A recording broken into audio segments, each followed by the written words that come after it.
दीनू अपनी पत्नी गीता के साथ चमनपुर में रहता था।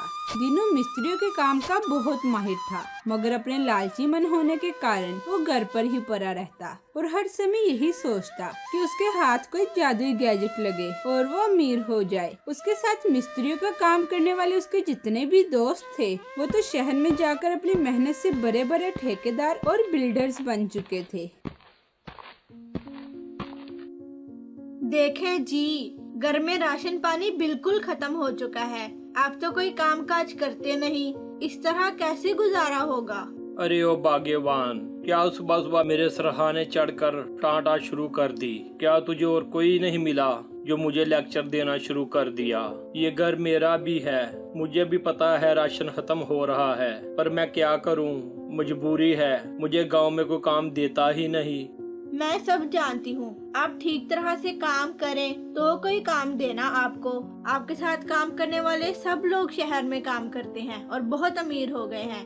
बड़े बड़े बंगले और अच्छी अच्छी गाड़ियाँ खरीद ली हैं उन्होंने और खूब अय्याशी की जिंदगी गुजार रहे हैं अपने बाल बच्चों के साथ। आप भी कोई अच्छा सा काम ढूंढो ना। जा जा काम कर, मेरी जिंदगी ही हराम कर दी। कह जो रहा हूँ, जाता हूँ अभी काम ढूंढने। ये कहकर दीनू निकल आता है अपने घर से और पहुंच जाता है अपने दोस्त हरिया के पास, जो एक पेड़ के नीचे बैठा चाची चुब्बन से गप्पे हाँक रहा था। चाची चुब्बन घर बार से बिल्कुल फारिग थी। उसका काम बस यही था, सारा दिन गांव में घर घर फिरकर लाई बजाई करना। अरे ओ, आओ आओ, आज फिर मुंह लटका कर आ रहे हो? रोज की तरह लगता है फिर भाभी ने झाड़ पला दी। हाँ यार, मैं भी तंग आ गया हूँ ये रोज रोज की चिक चिक से। लगता है अब कुछ हाथ पांव मारना ही पड़ेंगे, नहीं तो भूखो मर जाएंगे हम। अरे हरिया, दीनू ठीक ही कह रहा है।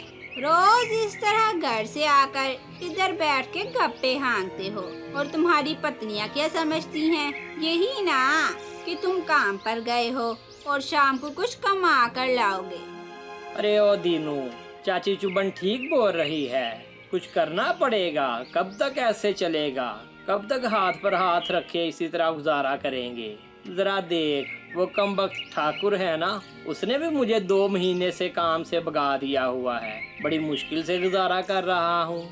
अरे ओ दीनू, देखना एक दिन तेरी पत्नी तुझे छोड़कर मैके भाग जाएगी। हाँ, फिर हाथ लगा लगा कर देखोगे ये क्या बन गया मेरे साथ। तुम तो कुछ समझते ही नहीं। अरे ओ चाची बस कर, तुझे इन बातों के अलावा कुछ आता नहीं क्या? तू मुझे डरा डरा कर मारना चाहती हो?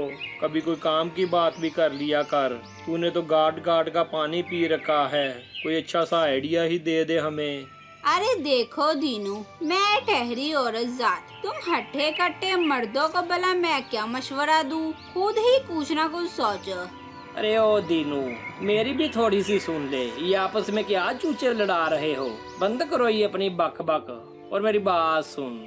ये जो पास वाला जंगल है ना, मैंने सुना है फरंगियों के जमाने में वहाँ से सोना निकलता था। देख मेरी बात मान, चल वो जगह ढूंढते हैं जहाँ से सोना निकलता था। अगर मिल गई तो खूब अमीर हो जाएंगे हम दोनों। अरे ओ हरिया, तू जानता नहीं, जो भी वो सोना निकालने गया है ना, कभी वापस नहीं आया। खुद तो मरोगे, साथ में मुझ बेचारी जवान को भी मरवाओगे। लोग क्या कहेंगे?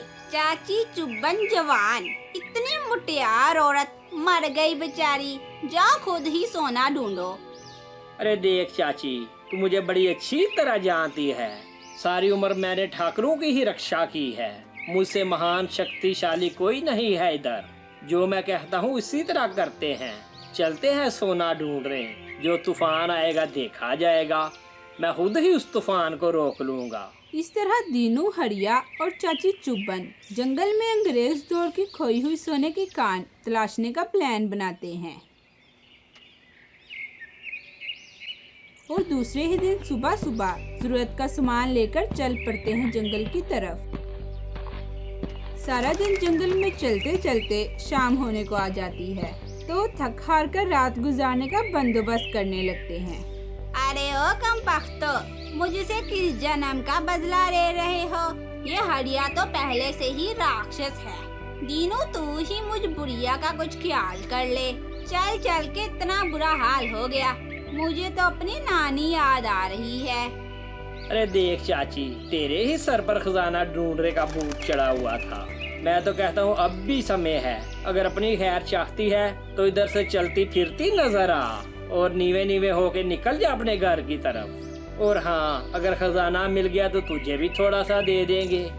अरे ओ दीनू, जरा तू ही समझा इस अकल के मारे को। ये जो सबक मुझे पढ़ा रहा है ना, मैं खुद सारा दिन लोगों को पढ़ाती फिरती हूँ। इससे क्या है, ये अपनी सोचे, मेरी फिक्र छोड़ दे। मैं इतनी जवान हूँ, अपना खुद ही कुछ ना कुछ कर लूंगी। अरे ओ हरिया, क्या चाची से चूंचे लड़ा रहे हो? जरा किसी बूढ़े बुजुर्ग का ख्याल कर लिया कर। अरे ओ दीनू, मैं तो वैसे ही चाची को चढ़ा रहा था। सारा दिन चल चल के बस हो गई है, सोचा जरा चाची की कुछ खट्टी मीठी बातें ही सुन लूं।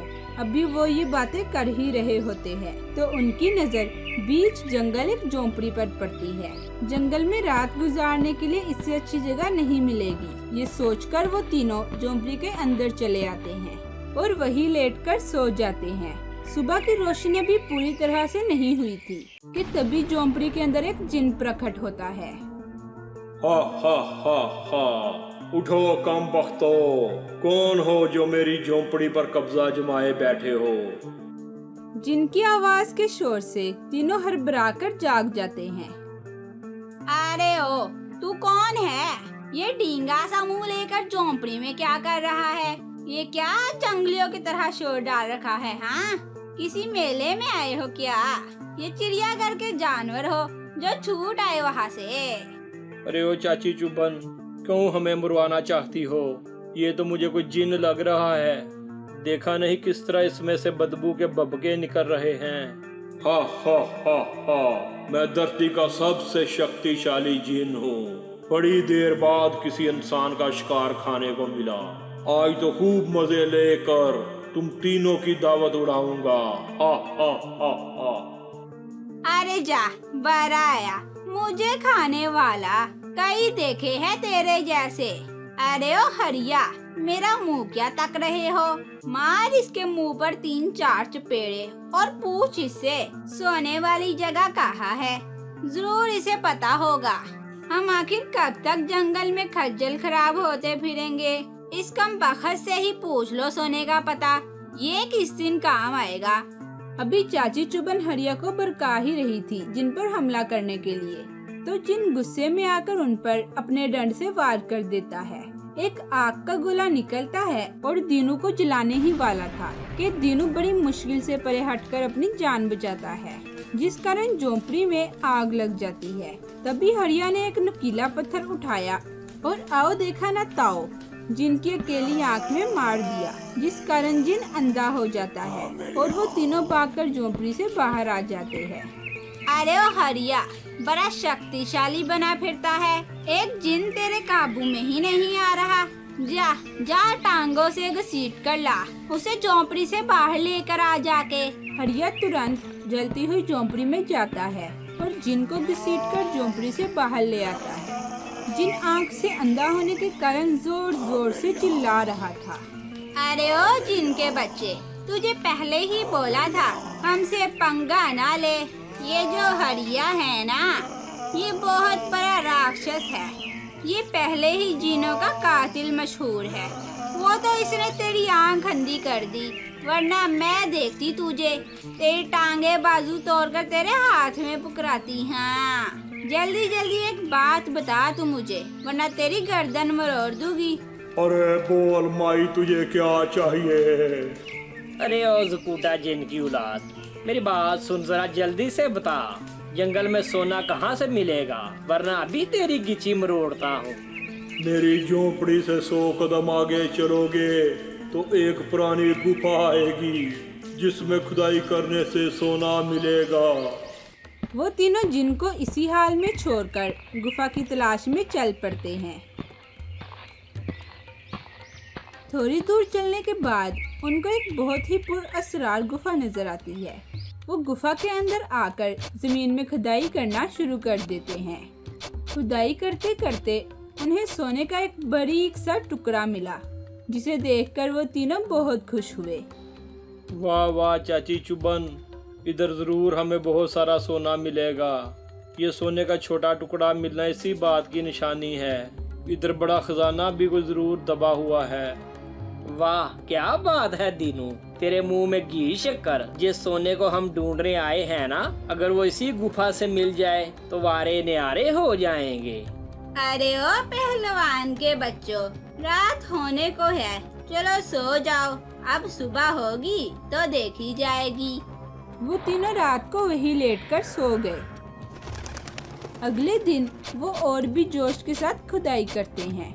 खुदाई करते समय उन तीनों को ये भी डर था कि कोई उन्हें देख न ले। उन्हें खुदाई करते करते 2-3 दिन गुजर गए, मगर सोना तो क्या, सोने की झलक भी नहीं दिखाई दी, जिस कारण वो बहुत उदास हो गए। मगर एक सुबह जब उन्होंने नई जगह से खुदाई शुरू की तो उन्हें वहाँ से बहुत सारा सोना मिला, जिसका उन्हें अंदाजा भी नहीं था। अरे वाह, ये तो बल्ले बल्ले हो गई, इतना ज्यादा सोना। हाँ हाँ हरिया, जल्दी से इसे समेटो, यहाँ से निकल चलते हैं, इससे पहले कि कोई नई मुसीबत आन पड़े। वो सारा सोना बड़े बड़े थैलों में भर लेते हैं और वहाँ से गांव की तरफ रफ्फू चक्कर हो जाते हैं। दूसरी तरफ जब गांव वालों को काफी दिनों तक उनका कुछ अता पता नहीं चला तो वो चिंता में आ गए। अरे नंदू भैया, इस समस्या का उपाय तो ठाकुर रंजीत बाबू ही निकाल सकते हैं। हाँ, मैं तो कहता हूँ सब गांव वाले ठाकुर जी के पास चलते हैं और ठाकुर जी से ही बात करते हैं, वही कोई उपाय करेंगे। फिर सब गांव वाले इकट्ठे होकर ठाकुर रंजीत बाबू के पास जाते हैं। ठाकुर जी, क्षमा चाहता हूँ, मैंने कुछ दिन पहले इन तीनों को जंगल की तरफ जाते देखा था। अरे ओ मुंशी, तूने तब क्यों नहीं बताया? तुम्हें पता नहीं जंगल कितना खतरनाक है, इधर जो भी गया कभी वापस नहीं आया। अरे ठाकुर जी, मैंने तो सोचा था इन तीनों गधू से सब गांव वाले तंग हैं, इधर जंगल में ही मर खप जाएंगे तो गांव वालों को खुशी मिलेगी। अरे ओ जालिम मुंशी, इतनी घटिया सोच है तेरी। वो तीनों है तो नकम्मे पर दिल के बुरे नहीं हैं। चलो सब मिलकर इन्हें जंगल में ढूंढने चलते हैं। सारे गांव वाले डंडे और बाले लेकर जंगल के पास पहुंच गए, पर डर के मारे किसी की जंगल में जाने की हिम्मत ही नहीं थी। अभी वो ये फैसला कर ही रहे थे कि सबसे पहले जंगल में कौन जाए, तो क्या देखते हैं चाची चुब्बन ने बड़ा सा थैला उठाया होता है और मटक मटक के जंगल से बाहर आ रही होती है। उसके पीछे ही दीनू और हरिया भी कंधे पर बड़े बड़े थैले उठाए गाँव वालों के पास आते हैं। उन्हें देखकर गाँव वालों की खुशी का कोई ठिकाना नहीं रहता। अरे ओ कमीनो, गांव वालों को परेशानी में छोड़कर कहाँ गुलशरे उड़ाते फिर रहे हो? अरे ओ ठाकुर जी, क्या आते ही चढ़ाई कर दी, ना चाय ना पानी। ये मुझसे डायलॉगबाजी मत करना, मैं खुद ही बहुत बड़ा एक्टर हूँ, तुम मुझसे क्या बात करेगा? क्या नजर नहीं आ रहा चाची चुब्बन मेरे साथ है? मैं तो सारे गांव वालों के फायदे के लिए ही जंगल में गया था। इस चाची से ही सारी बात पूछ लो, मुझे तो बस एक चारपाई ला कर दो जिस पर मुझे लटाकर गांव ले जाओ, अब तो मेरी बस हो गई है। फिर चाची चुब्बन ठाकुर और सब गांव वालों को सारी बात बताती है। फिर तीनों अपने अपने हिस्से का सोना लेते हैं और बाकी सोना ठाकुर के हवाले कर देते हैं। ठाकुर उस सोने को सब गांव वालों में बांट देता है। इस तरह सारा गांव खूब अमीर हो जाता है और सब हंसी खुशी अपना जीवन बिताने लगते हैं। इस कहानी से हमें ये सीख मिलती है कि कभी कभी खोटा सिक्का भी काम आ जाता है।